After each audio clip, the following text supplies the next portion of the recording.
Hello guys and welcome back to Football Daily. Remember to subscribe and click the bell next to it to be notified for all of our uploads. Biggest tournament in world football, we're looking at the best teams that never managed to lift the glittering trophy. 10.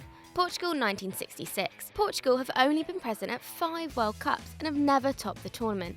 In 1966, Portugal entered their inaugural tournament just as Benfica were dominating Europe. The Portuguese Giants had won successive European Cups in 1962 and 63, making another 2 finals during their decade of dominance. And this successful Benfica team formed the spine of Portugal. Eusebio was at the very top of his game, having won the European Player of the Year in 1965 and spearheaded the Europeans' attack. They started the competition well, winning all 3 of their group stage games, knocking out holders Brazil and averaging 3 goals per 90 minutes. But their perfect start was squashed by the hosts, defeated by England in the semis. A premature exit didn't stop Eusebio topping the goal-scoring leaderboard with 9 in the tournament, a record he is still the holder of, despite never managing to lift the coveted trophy.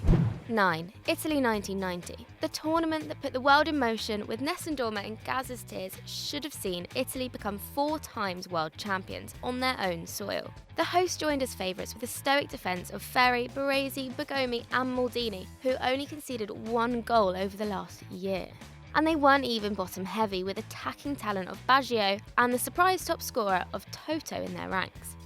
The Azzurri had a comfortable route to the semis, topping their group with 3 wins and knocking out Uruguay and Ireland on their way to clash with Argentina. The game against the Albiceleste was held at the Sao Paulo, Napoli and Diego Maradona's home ground. So despite being the host nation, they didn't even have the crowd support. Classic Italian cautious play was their own fatal flaw. At 1-0 Italy, head coach Vizeglio Acini shut up shop, hoping to defend his lead to the final whistle. But an uncharacteristic goalkeeping error meant the Argentinians equalised and won the game on penalties. Another well-deserved victory for Maradona. 8. Brazil 1950. Throwing it back 70 years to a team we never had the luxury to watch. The 1950s Brazilian side and the infamous upset that was Uruguay beating Brazil in the final. Just 5 years on from the Second World War, and the footballing world travelled to Brazil in search of the newly named Jules Rimet. The 1950 competition would be the only World Cup without a knockout system. The 4 group winners progressed to a final 4-team group, the winner to take home the newly named trophy on points. Brazil had scored 21 goals in 5 games, putting 7 and 6 past Sweden and Spain respectively, making them favourites to go on to the final game against their neighbours. So definite the Brazilians would win, the nation was already celebrating. But when Uruguay took the lead in the 79th minute thanks to a Gigia strike, they were crowned world champions, as he famously joined the Pope and Frank Sinatra in People Who Had Silenced the Maracana. 7. Hungary 1954. It might surprise you considering they haven't made it to a tournament since '86 and their current FIFA ranking is 50th behind Venezuela. But Hungary were a huge player in world football back in the day. During the 1950s, the golden team of Hungary pretty much invented the concept of the modern game, with the foundations of total football, an ideology we normally thank the Dutch for.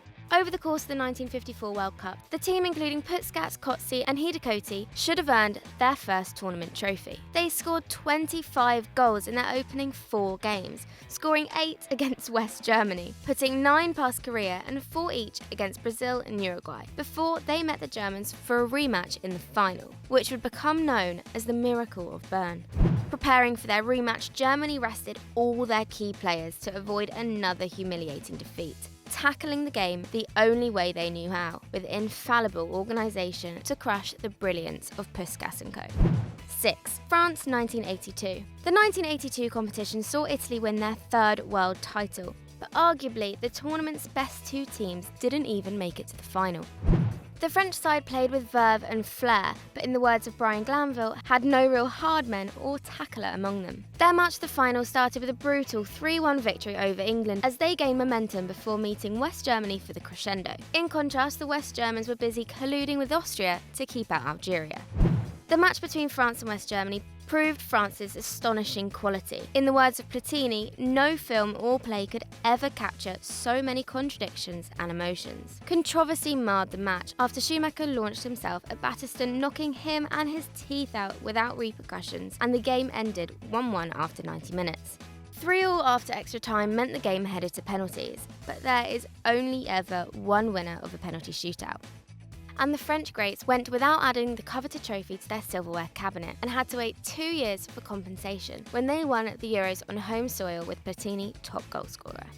5. Brazil 1982. In many ways, the Brazilian squad of 1982 were even better than the cup-winning squad of the 70s. The team boasted the offensive firepower of Serginho, Zico and Socrates, and they glided through the first group stage on the coats of their attractive football, scoring 4 against Scotland and New Zealand. They were tested more during the next stage when they faced both Argentina and Italy. A nasty game between the South Americans showcased some characteristically unsportsmanship behaviour from Maradona as the Brazilian quality overpowered the Albiceleste brutality. But it was during the game against Italy that footballing history was made. Having scored 13 goals with their attacking play, the match against the Azzurri looked like a formality. However, Italy's ugly resistance beat the pure football of Brazil when Rossi intercepted a back pass to put the Italians 3-2 up and knock out the best collection of Brazilian talent since Pele's era. Zico famously called the semi-final the day that football died. 4. West Germany, 1970. Germany, along with Argentina, have been a consistent presence on this list as the villains. But in 1970, West Germany should have earned an extra star on their jersey. Always organised and well drilled, Germany's pragmatism has been their greatest tool. The missed win of 1970 paved the way for the fatherland's success in the 1972 Euros and the World Cup 2 years later. Having rolled through the group stages with 3 wins in the bag, they came back from 2-0 down against one of England's best ever teams in the quarters. However, their glory ended at the semis when they faced the Azzurri in one of the most dramatic games in World Cup history. The match ended 4-3 to Italy after 5 goals were scored in extra time. Gerd Müller still bagged the Golden Boot with 10 goals, but he had to wait another 4 years till he could get his hands on the trophy. 3. The Netherlands 1998. International success can often be formed by the foundations of club football. Think Conte's Juventus skeleton in the 2016 Euros, Spain's Barcelona basis, and England fans this year might be hoping for a Tottenham-based structure. In 1998 it was no different, and Holland's squad was focused around and fueled by the exceptional Ajax Academy, which had produced Dennis Bergkamp, Clarence Seedorf, Patrick Kluivert, Mark Overmars and Edwin van der Sar. An impressive output for the academy, as 8 of the international side had appeared in the Champions League final for Ajax 3 years before, suggesting that they should have had the quality and experience to claim the world title. In build-up, they had an 100% record, and on their journey to the semis scored 11 goals, including a 5-0 hammering over Japan. But it was a trip to Marseille that saw the Hiddink side pushed out on penalties against the infamous Brazilians that boasted Ronaldo, Rivaldo and Emerson. Gus Hiddink stepped down after the defeat, and the Netherlands became the unluckiest team in the beautiful game. Having been in more finals without winning than any other team in World Cup history, they've now stopped falling at the final hurdle. They don't even jump over the first. 2. Argentina 2006. This list is full of unlucky losers and exciting teams losing out to pragmatists. Before Messi became Argentina's main man, their reputation was more of pitch thuggery, cheating and poor sportsmanship.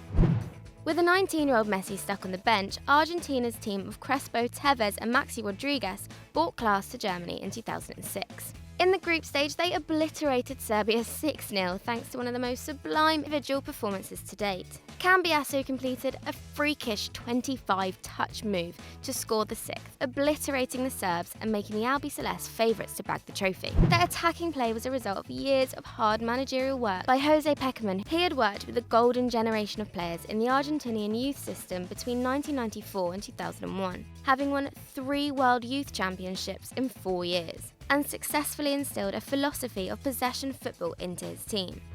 Joining the same players at senior level and taking them to World Cup victory would have been a satisfying full circle for the manager. While that might not have been completed, he stood down content, knowing that he'd renewed Argentinian football. But the brawl that broke out after Germany's winning penalty reminded everyone of Argentina's old nasty streak.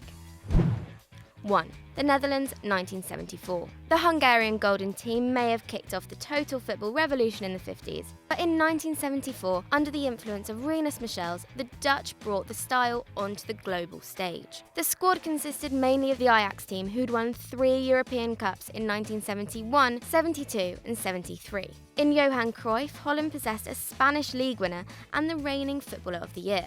They'd breezed through to the final as Cruyff's turn was invented in a mark that totally embodied their classy style of play. However, when the Dutch met the Germans in the final, the 1954 Hungary loss was mirrored.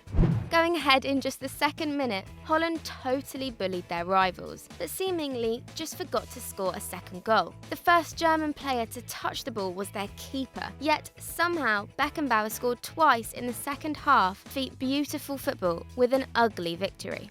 While Cruyff long held the belief that their loss at the tournament was still a success due to the legacy it left behind, the rest of the Netherlands weren't so gracious, and the bitter rivalry bred in 1974 has haunted the tournament ever since.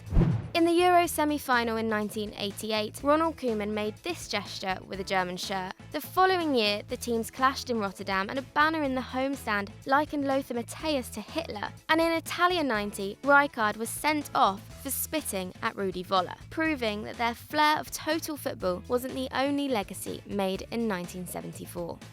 Thank you for watching, and if you like that, why not click here for another great video? And don't forget to like and subscribe.